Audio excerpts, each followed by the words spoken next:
So, as we're approaching the end of the year, I think it's really important that we take the time to reflect on how our year went. If you guys watched my last video where I talked about seasonal depression and I talked about slow seasons and how we can view it and use it as an opportunity to reflect, you know how important I think self-reflection is. And I think there's no better time to do it than during a slow season like this, especially at the end of the year when we're all eager for the new year to begin. I know a lot of the time people are just ready for that next phase of life. Maybe you had a crappy year or the end of the year wasn't what you anticipated. Maybe you didn't accomplish all of the goals you had set out and now you're just ready for that new start and you want to just forget everything that happened this year and move forward. And I don't think there's anything wrong with that. But I also believe that there is a lot of power in reflecting on where you've been. I think it's important to reflect on the year that we've had, whether it met our expectations or did not, for a few reasons. One being that it's important to acknowledge all the accomplishments you've made, regardless of how impactful they were to you at the time. I think it's important to still acknowledge the change that you've experienced and the initiatives you took, or maybe you didn't take. Maybe there were certain goals that you didn't meet. And I think it's also important to reflect on that because now you can take that information and decide to change that in the coming year and maybe create a new plan that will help you actually accomplish those goals for next year. And that's a great thing. A lot of times we set a timeline for things and they don't happen in the timeline that we set, and then we feel bad about ourselves. And I don't want anyone to feel that way. Being consistent, being disciplined, it's an art in itself. It can be really hard. And I think that if you tried your best, that's all you really can do sometimes. And I encourage you not to beat yourself up if you didn't accomplish every single goal that you had on your list this year, because I'm sure you did the best that you could with the resources and the knowledge and the willpower that you had. So when you're reflecting, I want you to go into it with a positive headspace instead of a negative one. But on the subject of reflecting,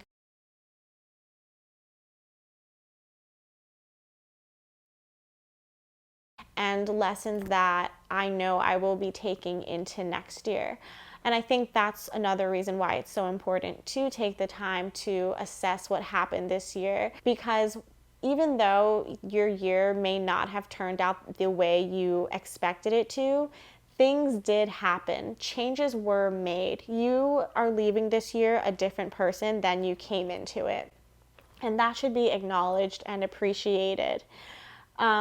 And a lot of the lessons that you learned this year, maybe they weren't the lessons that you anticipated on learning, but they were necessary lessons. And that's how I look at it. Like, this year for me was by no means easy. It was probably one of the more difficult years of my life. But I'm leaving this year with so much knowledge. And the lessons that I've learned this year, I know that I'm going to be able to take that into the coming years of my life. I will never forget what I learned this year. So the first lesson that I learned this year that I plan on taking with me into the new year is to trust my intuition.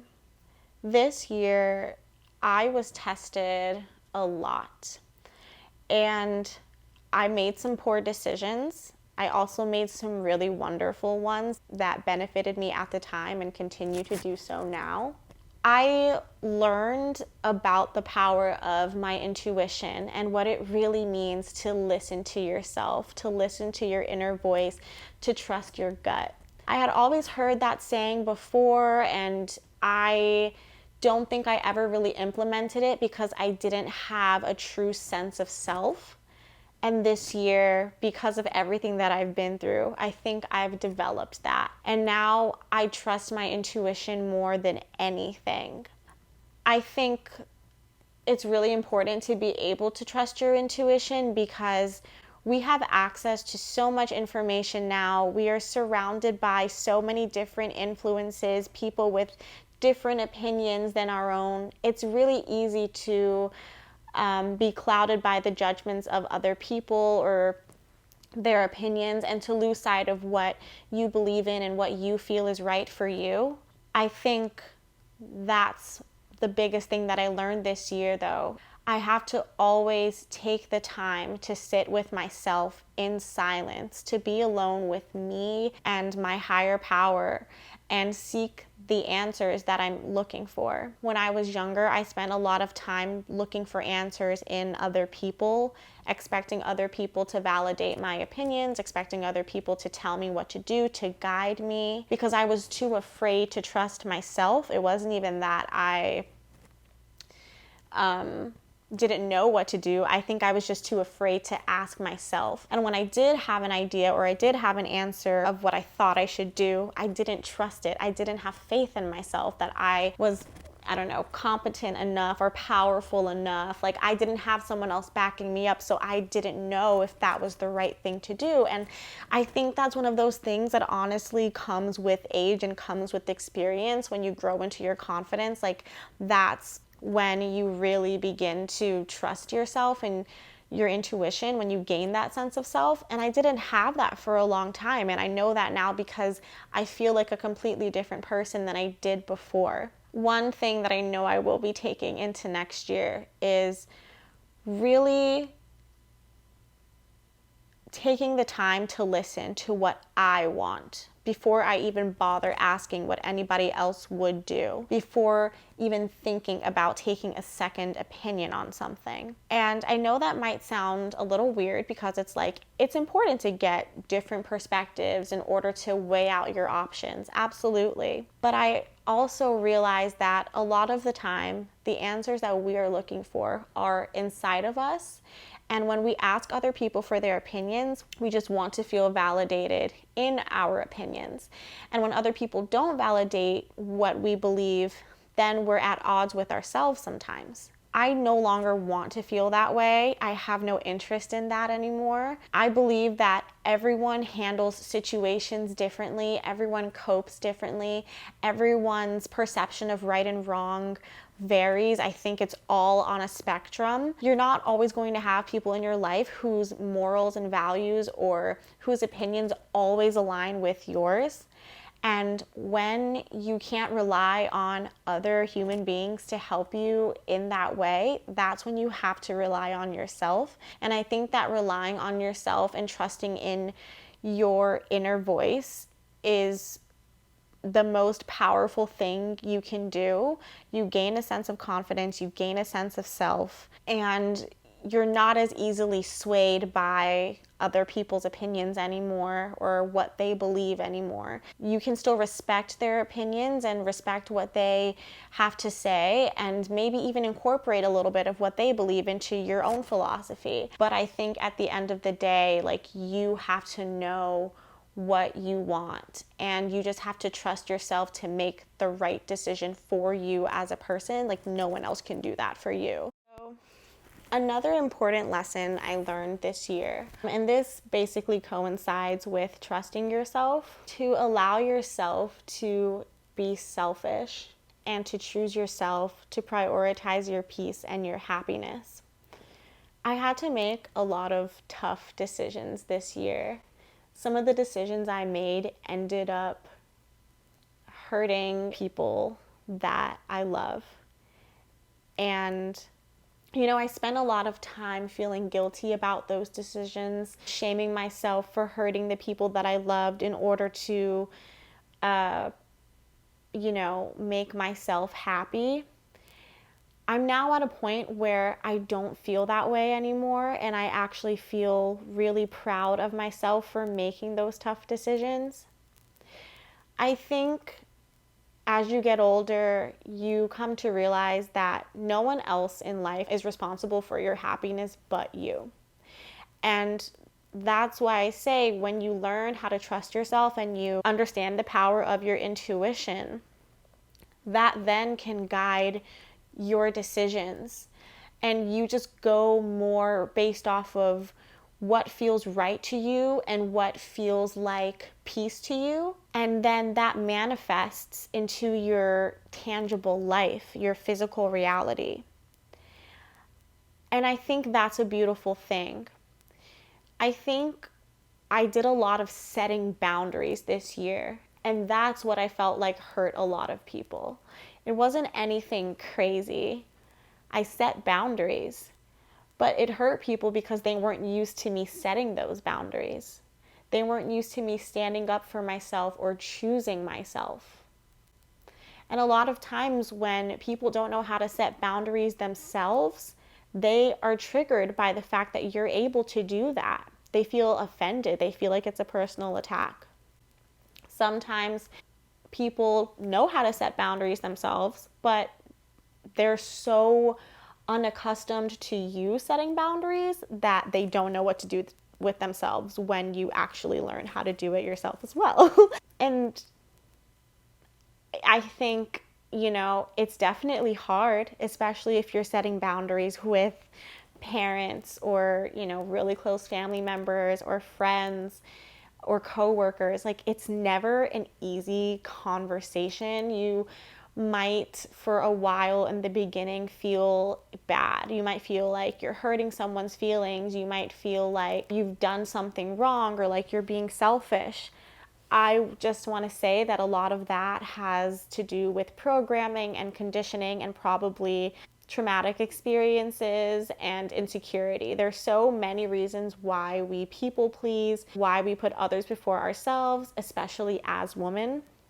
And I would love to go into detail about that in another video because I think it's really interesting, appeasability politics and people pleasing and how it's just very common in women. But with that being said, that's why learning how to set boundaries is so healthy. And I think that peace and happiness looks different for everyone. And so when you do finally set boundaries, your peace and your happiness and what that looks like is going to look different from people that you have been so used to not setting boundaries with. And people will get upset, but that's not your problem. And it's not your job to fix that. And my best friend and I were actually talking about this yesterday. Like, when you get older and you gain your independence, like, you finally have the power to take back ownership of your time. And you are now in control of what you do, when you do it, what you say, how you say. Like, you're in control of basically every single aspect of your life. And that's such a freeing and empowering feeling. And when people aren't used to seeing you in that way, it can make them feel threatened. It can make them feel abandoned. All of it is just this one big transition for everyone. And it's going to feel weird for you, for the people involved, but you have to do it.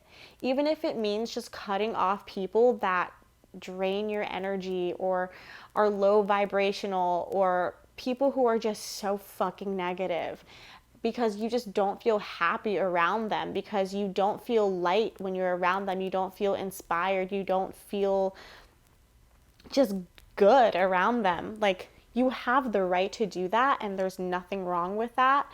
And the people who truly love you will not make you feel bad about that. They should not. And if they do, that's then, time to have a conversation about that. And if they still choose to be upset about the fact that you set a boundary for your peace to preserve your mental health, whatever it is, that is not love. That is not love. The next lesson I learned this year that I plan on taking with me into next year and into the rest of my life is to have faith in people. Now, I feel like a lot of us already do, especially if you're someone who gives people chance after chance. You believe in the good in people. You always try to empathize with others and see things from their perspectives. You take their past and their trauma and environmental factors, whatever it may be, into consideration before judging a person or their actions. A lot of us are like that.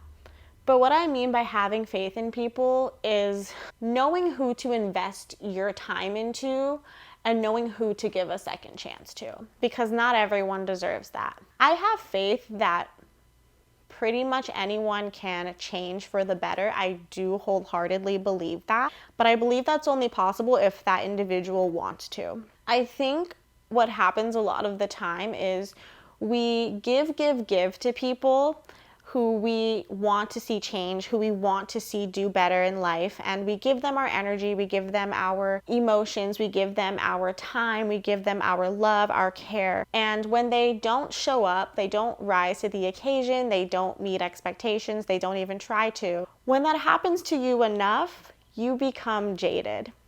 This year, I felt like I became pretty jaded. I felt like I had been betrayed. I felt like I had been used. I was definitely in a hurt space for a good chunk of this year. During that time, while I was grieving and healing, like a lot of really negative emotions came up about just people and humans in general. And I was like, I don't trust anyone. I became so paranoid about even like the people in my life who gave me no reason to not trust them. I just felt like everyone was out to get me and I couldn't trust anyone because I had been fucked over so much by people that I loved and genuinely believed in.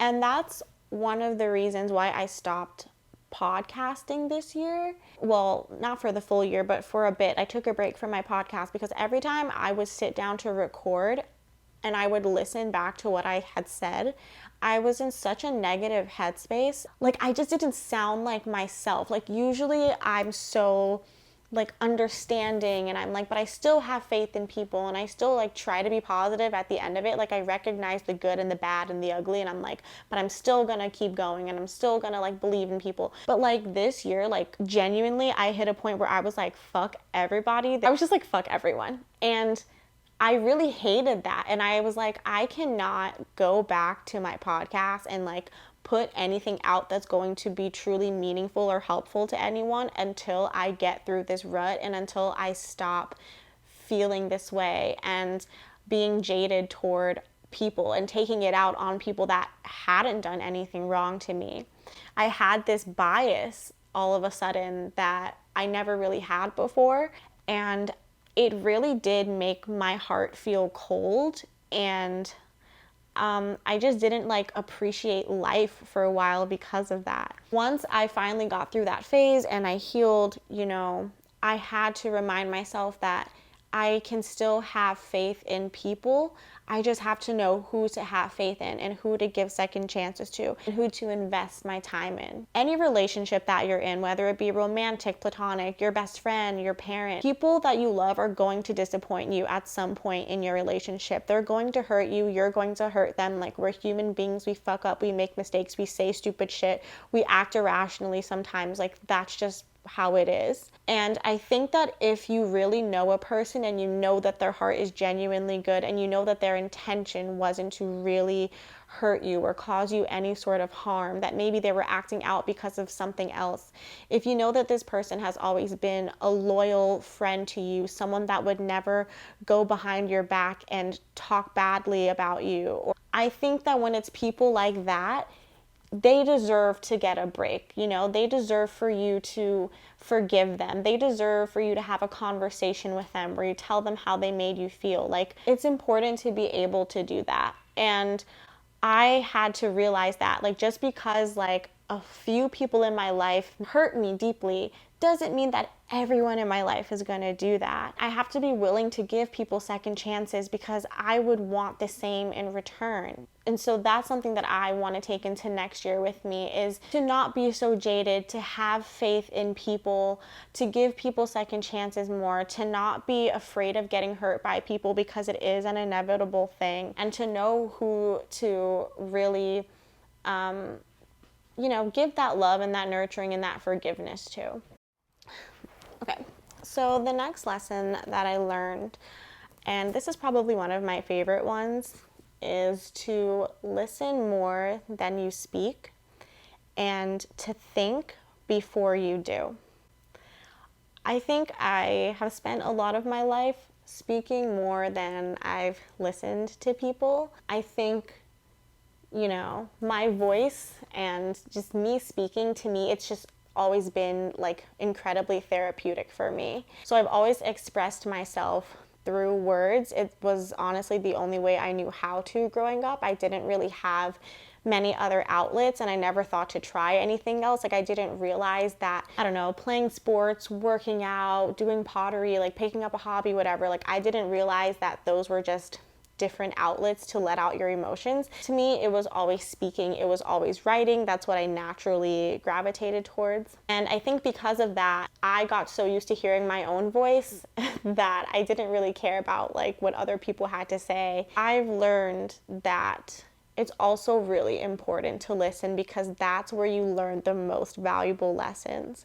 I've now been more intentional when I have conversations with pretty much anyone, because I believe that any person that I meet, any person that I know, I have the opportunity to learn something if I just be patient and listen to them speak. And I won't lie, it can be kind of difficult sometimes, especially nowadays where like we get bored after watching like 30 seconds of a video, to sit there and really like stay focus on what a person is saying. But I've been trying my best to more, and trying not to interrupt more or not bring the conversation back to me when someone is venting or sharing how they feel or giving advice. I now understand how powerful my words are. I've always believed that words in general are powerful because of the way that they've always impacted me. But now I understand how powerful my voice is, and so I want to also show that respect to other people when they speak to me. A lot of people like to talk, but they don't like to listen. And you can learn so much just by listening. And it's such an undervalued skill, I feel like. I think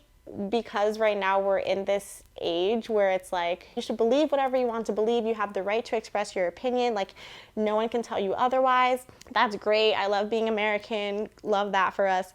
But I think that the wisest people are the people that speak the least. I think the most intelligent people are the people that listen more and thoughtfully curate an answer before they speak, who don't just automatically like say something just to say something that holds no weight or has no value or doesn't really add to a conversation. I feel like maybe I'm just getting old and I just am kind of over superficial conversation, or conversation that doesn't teach me anything or aid in my growth. But I realize that the more that I listen, the more that I take away from a conversation, and the more connected I feel to the person. I realize now, like when I was younger, I would have conversations with people and not feel connected to them. Looking back at it, I probably just wasn't listening to them. I think I was just talking like about how I felt, what I thought, and like not even being truly considerate of what they were saying. But now that I'm intentionally taking the time, taking the initiative to listen deeply, I feel so much more connected to the people in my life. So that's something that I will be implementing for the rest of my life. Okay, guys, so at this point, my cats are being super loud, so I'm gonna just end with this last one and be done.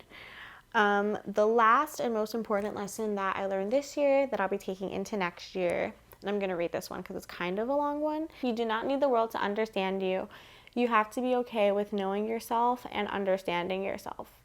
No one will ever truly know you. Your life is a sequence of variations of yourself presenting to the world. Appreciate the people that love and appreciate you through all of those phases.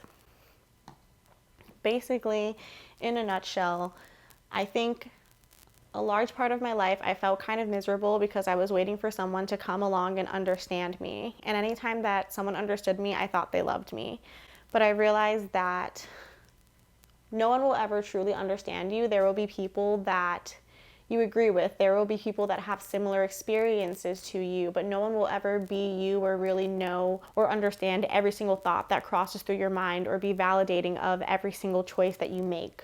You have to know yourself, and you have to be okay with who you are and appreciating who you are. There are going to be people that have ideas of you, ideas of who you should be, expect certain behaviors or expect you to do certain things that deep down inside aren't in alignment with you, and they only expect that from you because of the way that you've presented yourself to them. At the end of the day, though, you have to remain true to who you are, regardless of what other people think of you or how they perceive you. And that's what's most important, is how you view yourself. As long as you like yourself, as long as you love who you are and you know who you are, you're never going to find someone that just fully gets you.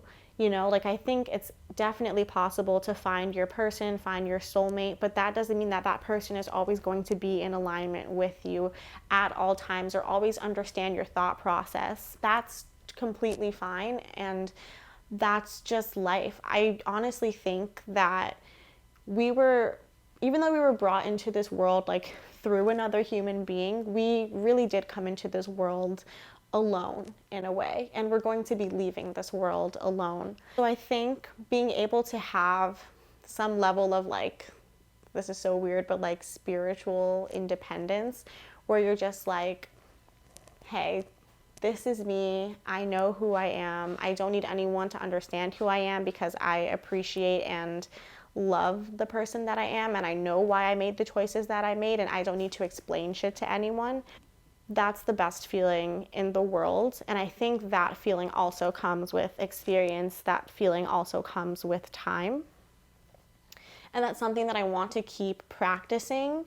Just like a lot of the lessons that I talked about today, like, I haven't mastered all of them. Like, there are some times when I decide to listen to the opinions of other people over my intuitions, or let other external factors influence me into making the wrong decision. Like, I'm still learning and I'm still trying to implement these things every day, but it's something that I want to continue to do every day. With that being said, I'm turning the camera off because my cats have the zoomies.